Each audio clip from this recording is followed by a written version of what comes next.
Hi guys, just about to start work on Bob's knife. Now Bob did ask me, he said, can you record some of what you do when you build my knife? So Bob, they're all over here. Look, this is what I've got to with them so far. Primarily we're interested in these knives here. There's not 3 knives, there's actually 10 knives there, you can see there. There are 4 here. These 4 have just got the 2 pinholes in the lanyard hole. These are for my friend Gaston, who lives in Chile. One of these knives I'm building up for him with curly Koa scales. The others are being made into blanks, finished blanks, but he's going to handle them himself. So these are the batch that I'll be working on.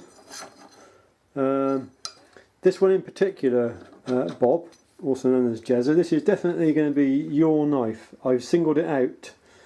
It's no different to all the others, they're all done to the same standard, but I just put a little marker on there. I don't know if you can see that.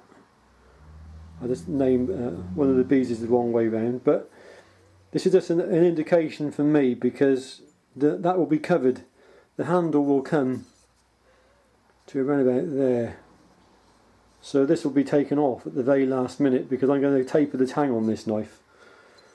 So you'll be able to follow the progress of this knife as I build it all the way through now, Bob. So I'm going to put it on the linisher now, and I've already inked up and scribed up where the cutting edge is going to be. I'm going to grind down to those 2 scribe lines there. I don't know if you can just see those 2 scribe lines. And then that'll leave enough steel for the heat treat, and then I'll finish the knife off down to a cutting edge after heat treat. Right, onto the grinder, and a bit of another update. I know I posted one not long ago. Look at this. I can now see what I'm doing at long last. I got these lights. Dell from Dirty Room put me onto these here.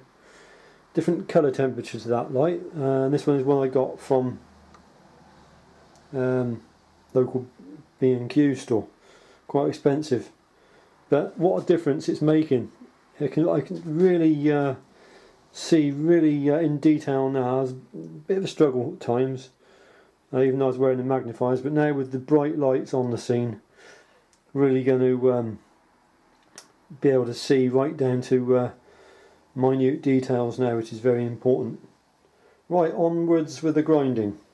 Well, Bob, it's all clamped up now. Clamped up in there. The bevel, the platen set to the bevel that I want. So it's just a matter now of just roughing out that bevel down to that line that I showed you. So on with my dust mask. A bit of noise. I'll probably put some music over that. And we'll grind down to those lines. I'll probably speed it up as well. Here we go.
Adjustment.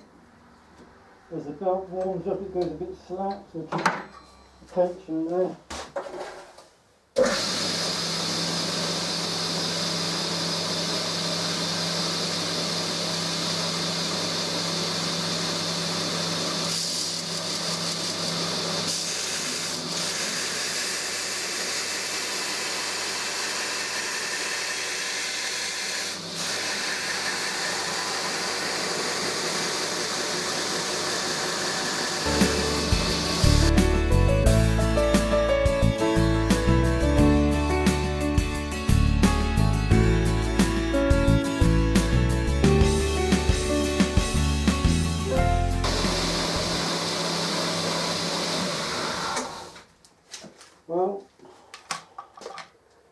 Take the gas mask off.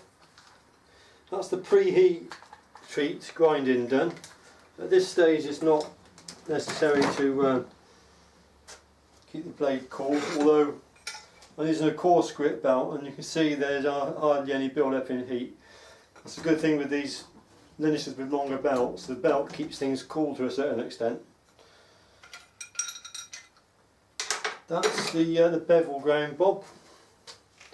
Let's just have a bit of a zoom out. Don't know how well you can see that. Let's go into some light.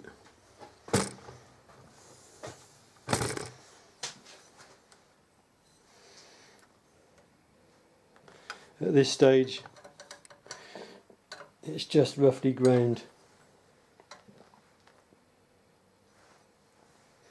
Both sides being more or less the same. And I've left that just over a mil there, steeled it, and then I'll take that down after heat treat. And there you are, there's your name. Hope you can see that all right.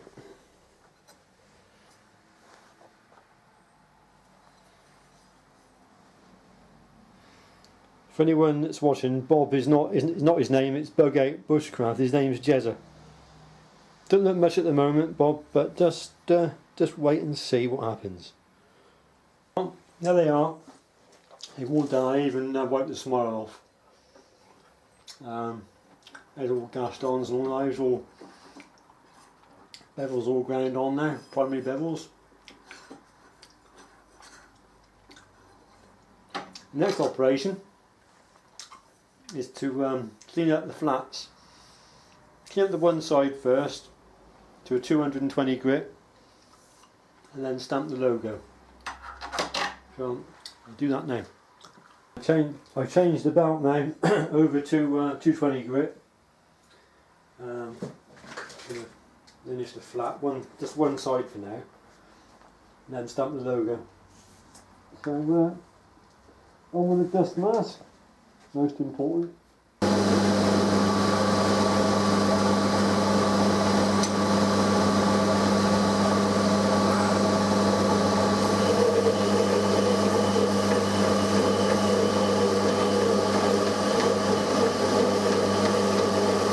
Right guys, I'm down on my hands and knees now, so I do this on the floor to get a firm base.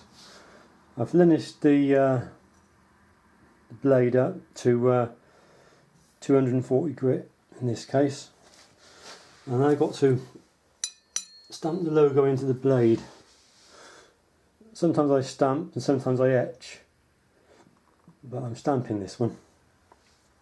I get very worried at this point because it's so easy to make a mistake, and if I'm off even by a fraction, it's a waste of time. In many ways, etching the logo is easier.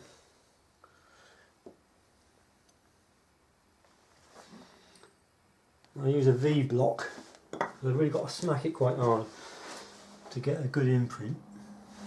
So make sure I'm perfectly level.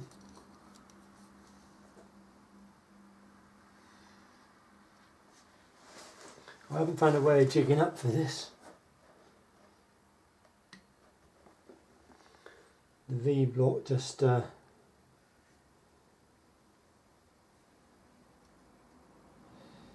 think I'm there. I think I'm there more or less. Wish me luck.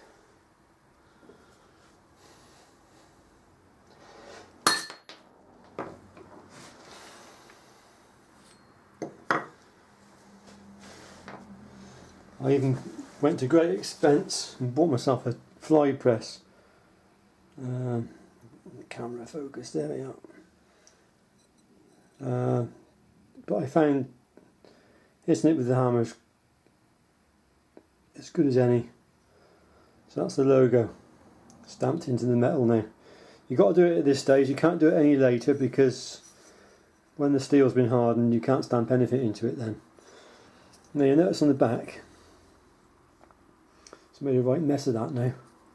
So that's why I always lineage the back of the knife after I stamp the logo. They've all had their logo stamped on now. They're all lineaged up. There's yours, Bob.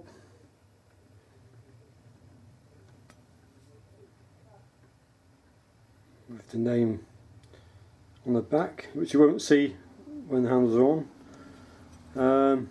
Next operation is heat treat, which will be tomorrow. So I'll try and film some of that for you. Thanks for watching. Good night.